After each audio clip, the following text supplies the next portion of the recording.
Welcome to Resiliency Redefined. I'm your host, Robyne, and I am thrilled to share with you information about resiliency, well-being, performance, education, business, parenting, and everything in between. I'm committed to joining you each week to talk about these big ideas and bring them into action, habits, tools, strategies, tactics that allow us to finally uncover what it takes to truly be well. And I'm just so excited that you're here.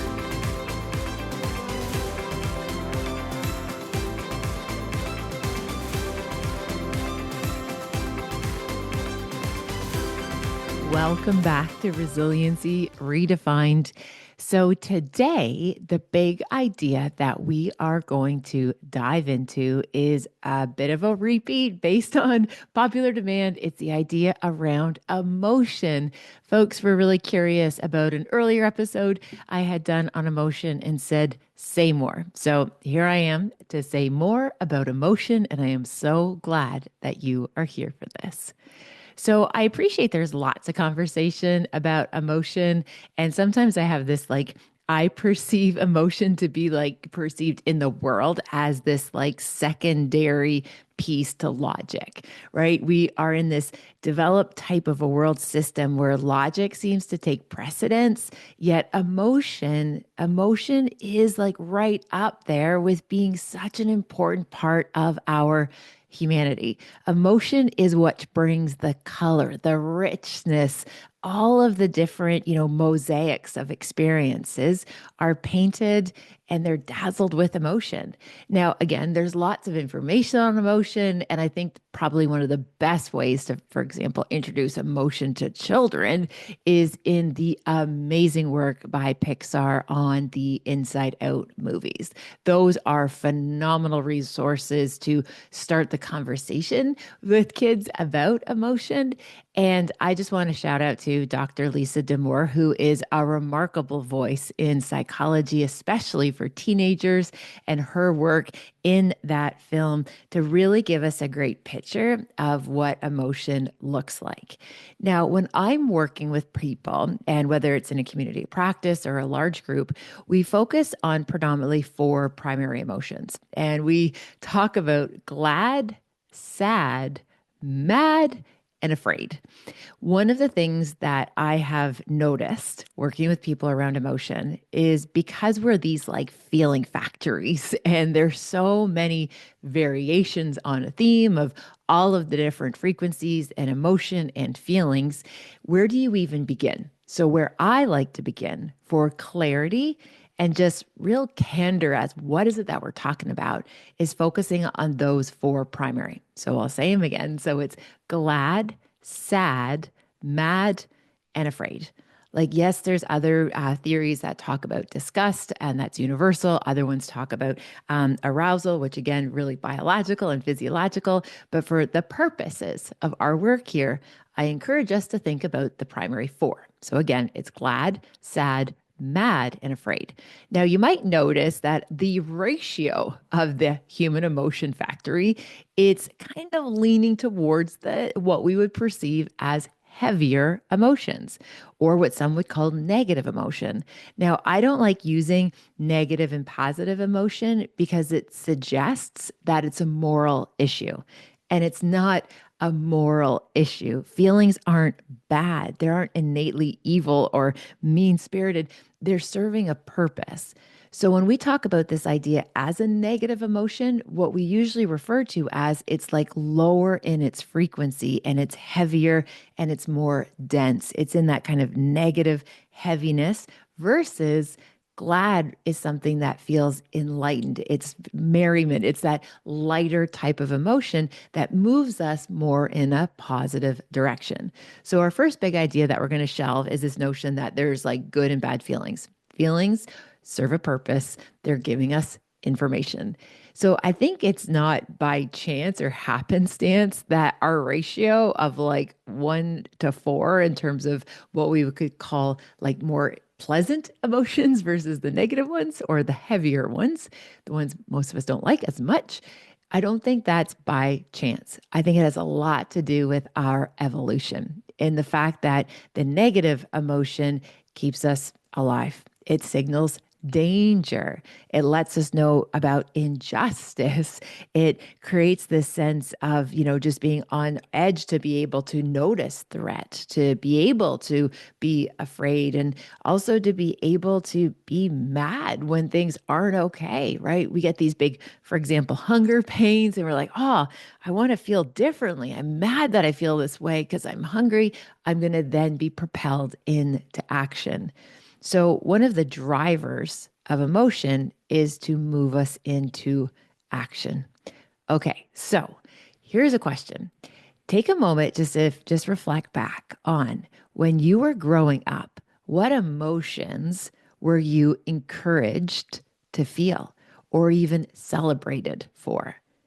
Just take a moment. Like, what emotions was it like your home system really were like okay with you having? Now, take a moment and think about what emotions were you not encouraged to express or maybe even shamed for having. I know a lot of women I speak to, a lot of women talk about the fact that they were not allowed to be angry. They were not allowed to be angry or mad yet. Yet that emotion is so important. As I said in our last episode, anger, I believe, is one of the parts that like love us the most because it's trying to protect us. It is willing to push against the group or what's going on in the kind of the spirit of wanting to keep us like safe and us being respected and protected and looked after. So our anger, it is not a bad thing. It's this shield. But so often behind the anger, we often see sadness. Usually, anger is the shield that's protecting sadness. And that's why I think anger is so important because it's protecting our vulnerable parts, the part that feels perhaps sad or maybe even afraid. So, for example, have you ever noticed like somebody like does like a startle or a jump out or a pop up? I don't know if that makes sense. It's like you're walking around the corner and somebody kind of jumps out at you and you get scared.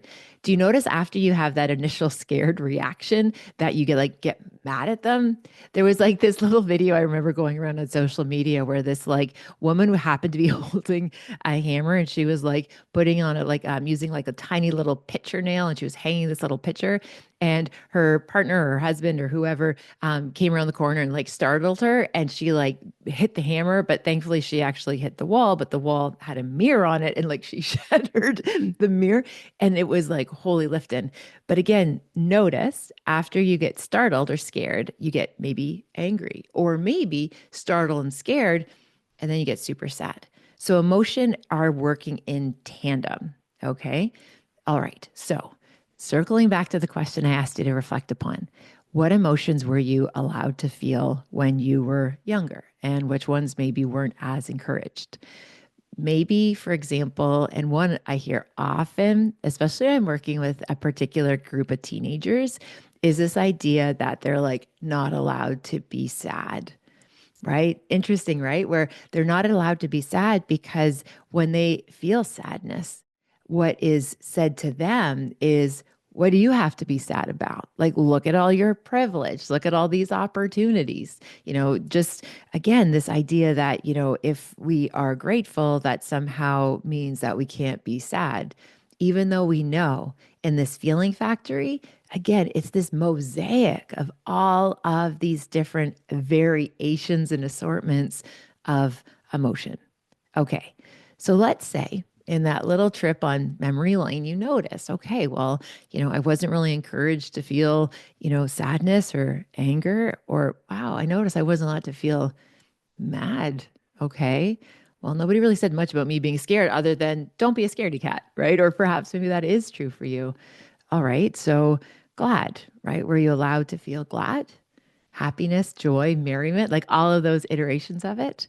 Now, interestingly, when I talk to some folks, there are actually folks who tell me that growing up, they were told, like, don't get too happy, right? Don't be too happy. Don't, it's not going to last forever, right? Don't get your hopes up.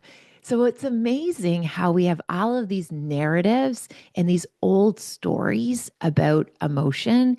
And there's like this whole like plot and like a subplot and like a subplot to it, in the sense that maybe sometimes we are allowed to feel it in certain places, but not in other places, around certain people and certain situations. Oh my goodness. No wonder we are this like half the time, like just marinating in this emotional sauce of I have no idea what I'm feeling, because we've lost touch with not only what we're feeling, but what we're allowed to feel or ought to feel. Another example I can share with you on this kind of notion, and this ties into that last one about, what do you have to be sad about, is the notion of, we talk about privilege. And again, privilege is, it's connecting to these pieces of like the opposite of afraid, like our needs are met so we don't have to feel fear. And I hear people say, if you have a roof over your head and you have a job and you have food, then you should be grateful, right? Because, think of all the people who don't have those basic necessities. And my gentle invitation to hold space around you, if you notice, yes, I have those things, a roof over my head, I have food I'm able to provide, but perhaps you're still struggling. It doesn't matter if you're drowning in 2 feet of water or 10 feet of water, you're still underwater. And what I mean by that is we have emotional experiences. And just because somebody has it worse off than we do, that doesn't like negate the feeling that we are feeling. That doesn't like wipe away the fact that, something is hard or difficult or it's a different season or something is amiss. The other piece that we know too is that when we look at, for example, the practice of empathy, when we look at empathy and when we see that people lose their capacity to hold empathy and compassion for other people, it's because often they've stopped sharing it with themselves. Okay, let me say that again. People lose the capacity to hold empathy because they're not sharing it with themselves. And something that we know about empathy, it needs to flow through us. And when we practice empathy with ourselves and compassion with ourselves, we have more of it to give to others. So, in that attempt to like save empathy and compassion for the people who really need it, it actually is the opposite. When we show ourselves more compassion and empathy, it allows us to have this amazing, scope creep, and we give it to other people so much more freely. So I'll give you a quick example that I just had recently about showing myself some empathy and compassion. I was filling out this form, and again, those tasks of filling out these forms, and I was trying to do an editable PDF, and it was just a tricky task I was trying to do off the side of my desk. So I wasn't giving the task the attention it actually needed. And I got to one point and I had to enter a very old address, right? So I had to do this like an address of where where the children were born, the kind of where have you been for the last 20 years or whatever. So I'm filling out these addresses. And then it was telling me that one address was incorrect. And I got so cheesed. Like my first reaction was anger, and I wanted to like push the keyboard away like that. And that's what's amazing about anger. When we feel it, it drives us to either push away or push through. Right. That's why we feel it in our bodies. It's like motivating us to push. So I wanted to like shove the keyboard away because I was frustrated. And I kept on going over and over this piece of information where I'm like, I know this was the address. I'm 100% confident in my mind's eye. I remember even remembering the door that had the address number on it. I'm like, I know this is right. And I tell you, I was if you would have like put me in like a lie detector test, I would have passed because I believed in my bones this address was correct. Anyway, so I realized I was like spinning my tires. So I just pushed the keyboard away. I stood up, and in the spirit of Dr. James Rouse, I did 10 full body weight squats just in my office. I drank some water. I just moved my body around and I sat down to try again. And then all of a sudden, I like literally was laughing so hard. I had like tears streaming down my face because the address that I was so convinced was my address was 221 Baker Street.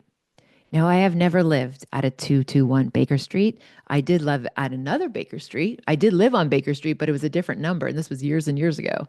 But I was so convinced. I lived at 221 Baker Street. And why I started to laugh in that moment, because I remembered who actually lives at 221 Baker Street.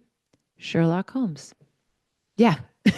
Sherlock Holmes. I was imagining the door of Sherlock Holmes, 221B, as a matter of fact. But it was so amazing is that when I was in that distress state, so remember, that's that stress bucket overfilling. It's that feeling of like, I'm sure I know this to be true. I'm right. I'm right. I'm right. Okay, that is when I tell you we are cognitively impaired. Okay, this is when we miss things. This is when we drop the ball. But as soon as we step back and we re regulate and we get back into that zone, we feel the feeling, but then we get back into that zone, all of a sudden we have the gift of clarity. And in that moment, I could have gotten mad at myself for being so stupid. I couldn't even imagine what I would have used to say to myself if I would have made that mistake versus just realizing, wow, I have a great example of how confident we are, even when we are wrong, when we are in a place of distress. So, all that to say, when we are feeling big emotions and they are paired with us being in a place of distress, which again, our stress buckets are overflowing, we're just not feeling 100%, holding that compassionate recognition that, again, we're cognitively impaired. Like the part of our brain that needs to make really good decisions, that makes, that entertains logic, that can process, that isn't the part of our brain that's being activated. That part isn't getting the oxygen rich blood. The other parts are that survival, that I will fight this part of our brain is being activated. Okay. So when you are in that heightened state and you have a big emotion, my invitation for you here, just get to the shore. You do not have to problem solve it. You do not have to fix it. You do not have to prevent it. You don't have to do anything other than just get yourself to the shore. You're in water. You just have to get yourself to the shore, whatever that looks like. So, me in that moment, pausing and like getting out of my head and just doing some squats, moving my body around, drinking some water, that was me getting to the shore. I wasn't trying to fix it. I wasn't like spending all this time, again, spinning my tires more than I needed to be, right? I was until I caught the emotion and realized that this was not working. Get to the shore. And so often people will tell me when they're in the thick of it, they're like, I need to find a way to not get myself into these situations. I need to find a way to do better. I need to level up, skill up, learn, unlearn. It's like, no, please hear my words. Just get to the shore. When you're on the shore, which is that state of regulation, safety, security, stability, and solidness, and all of those brain parts are working in our favor, then we can start to problem solve. Then we can reflect. Then we can level up, skill up, learn.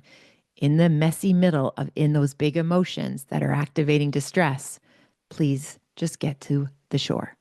Which brings me to this notion about the idea. I don't know whoever said we're not supposed to go to bed angry. Or, you have to like make sure like, to clear everything out before you try to go to bed, especially in relationships. If you are both stuck in the mud and you are in the rapids, the currents, whatever example that you want to do, where you are literally trying to survive because your nervous system is activated and you are hot, those emotions are hot, nothing good will come of it. We will say things we do not mean. We will push and push. We will make terrible choices because right then and there, we just have to get to the shore, which is a place of feeling safe and secure. So maybe even being able to say to your partner or to your kid, hey, I got nothing left for this. I love the heck out of you. I'm not giving up on this relationship, but I'm calling a timeout. And maybe that means then you go to bed, right? Then you walk away. And what's amazing is that fear response of needing everything to be okay. It's going to like want to like trap people in these situations where we're essentially pulling each other down. It's the same way when they tell people like, we only want trained people to rescue people when they're drowning because the person you're rescuing can inadvertently pull you under if you don't know what you are doing. So having emotional like intelligence in the sense of understanding that when you have these big hot emotions, you might not be in that optimal place to problem solve, to think, to be that person you want to be and you're aspiring to be. Learning how to ride the emotion, right? Ride the wave if you need to. Just focus on getting to shore. And I truly believe that's like part of it. Now, in the spirit of landing this podcast and bringing it to a close, I do wanted to share one quick little anecdote, which I shared on stage for the first time a couple weeks ago. And it was funny because afterwards, it was in a workshop. It was a very informal workshop. But afterwards, so many people like told me that that was like their little highlight. So I wanted to bring it to you here today. I remember getting into a little bit, I was pretty cheesed with, we'll just call them one of the teenagers. Okay, I'll give them the privacy of one of the teenagers who happened to be a boy. So it's 2 out of 3, you can guess. Anyway, so I was having like butting heads with one of my teenagers. And finally, in a moment when I realized that literally we were both swirling in this whirlpool and someone had to get to the shore, I turned to him and I said, "You're not going to win this. You know that." And he was like so in a big feeling. And I said, "You are not going to win this. I will win this. And I'm going to tell you right now, I am not a mother of a loser. So you need to stop." I actually said that, not my proudest moment. I literally said, only one of us can win. And I am not a mother of a loser. So you have to figure a way to just stop right now because you're making it worse. My invitation for you is probably not to say that without a lot of like relationship repair and to like understand. But there's something so remarkable about just that big, old fashioned like interrupt, right? Like just, oh my goodness, when we are swirling and we are going in those like echo chambers, sometimes you just got to pull that chute. And you know, when you watch somebody who is actually skydiving and they like pull the chute, they have that immediate like pullback. Sometimes we need the whistle, right? Sometimes you need the whistle, you need the stop because this isn't going in the direction I wanted to go. And the beautiful thing about relationships is us having that commitment to do the relationship repair. Now, what I love the most is I can share that story with my teenager after, and we both can laugh. Like, I mean, like a good belly laugh. Because he said, "Mom, that was a TSN moment for me." So learning happens, growth happens, but understanding that we don't always have to figure everything out right at the moment. Sometimes all we do need to do is get to shore. My friends, I hope that was helpful. There was a takeaway in there for you or two. Please keep asking me your questions. I love hearing from you. And ultimately, I just want to be useful for you. So anything that is top of mind for you, I'm sure other people are curious about it as well. So please reach out. I'm here to help. I hope you have a great day. Bye for now. Thank you for spending time with this podcast episode today. I hope you found something helpful in Resiliency Redefined. Please feel free to share it with somebody who you might think could benefit. Maybe there was something useful, something in particular that you think you could pay forward. Also, if you have a moment, please feel free to rate and review this podcast wherever you like to listen to your podcast. It means the world to me. And again, thanks for your time. Thank you for your interest. Take good care, and I'll see you next time.